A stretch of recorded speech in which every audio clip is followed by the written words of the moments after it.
докато не дойде Божието царство. Благословен да си Боже, наш цар на вселената, който вадиш хляб от земята. Това е тялото ми, което вам се дава. Така правете и ме помнете.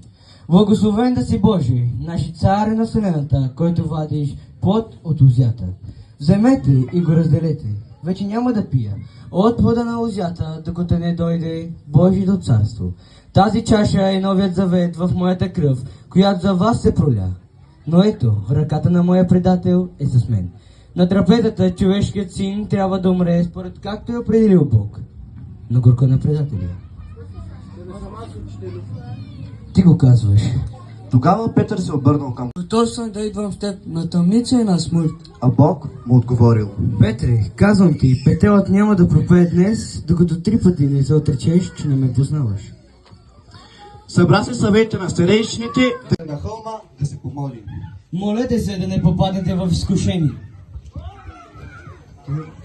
Точно, отмини ми тази горчива чаша, но не моята воля, но твоята да бъде. Яви му се ангел от небето да го укрепя, а под тъмно стана 3 капки кръв, които капяха на земята. А Бог стана и го приближил към своите ученици. Защо спите? Молете се да не попаднете в изкушение.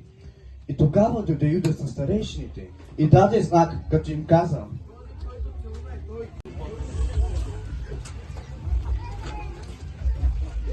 а Бог с натъжено лице се обърнал към него. С целувка ли предаваш човешкия син? Арестувайте го. И тогава 3 девици приближили към Петър. Този човек беше заедно с Исус. Ти беше Исус Назарянин.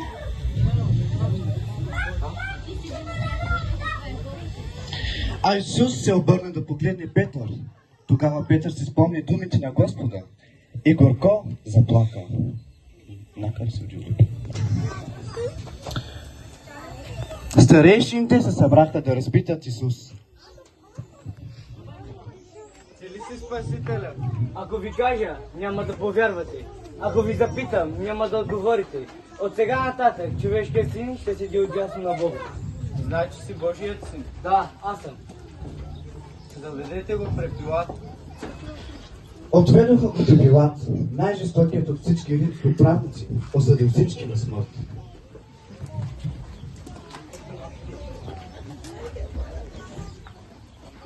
Го търсим тук, в този утрешен час. Този човек развръщава народа. Той вдига времето на пазара в храма. Какво ще бъде неговото наказание? Не виждам вина в този човек. Твърди, че е цар, казва, ще събори в храма и за 3 дни пак ще го построи. А, цар! Ти ли си юдейският цар? Ти го казваш. Го искат да ви пусна. Варава, нищо ли не отговаряш? За какво те обвиняват? Исус нищо не отговори, така че Пилат се чудеше. Го искат да ви пусна? Варава или юдейският цар? Какво да правим с юдейския цар? А Пилат, като искаше да убеди на народа, пусне и Варава, а Исус им го предаде на разпятие. И накараха го да носи кръста.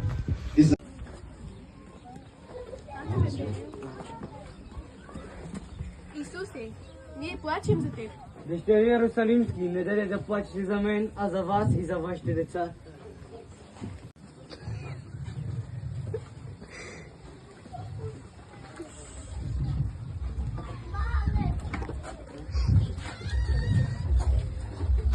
Беше 3 час, когато го рафнаха.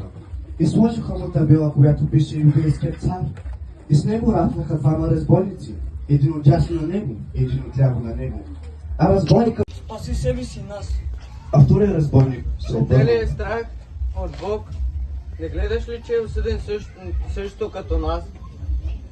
Исусе, помни ме. От сега нататък ще си се смеем в рая. И като дойде 6-тия час, настана тъмнина по цялата земя. И това до 9-тия час, и на 9-тия час Исус извика със силен глас. Отче, предавам духът си в твоите ръце.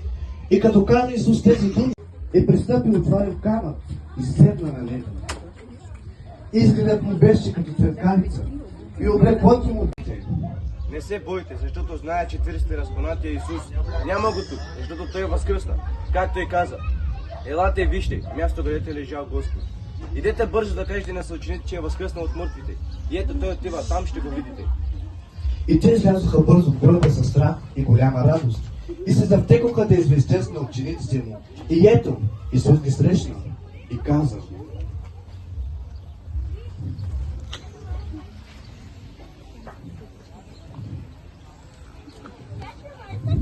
Здравейте! А те се приближиха и се хванаха за нозете му и му се поклониха. Здравейте! Не бойте се! Идете и кажете на братята ми, да идат в горе и там ще ме намерят. 11 ученика отидоха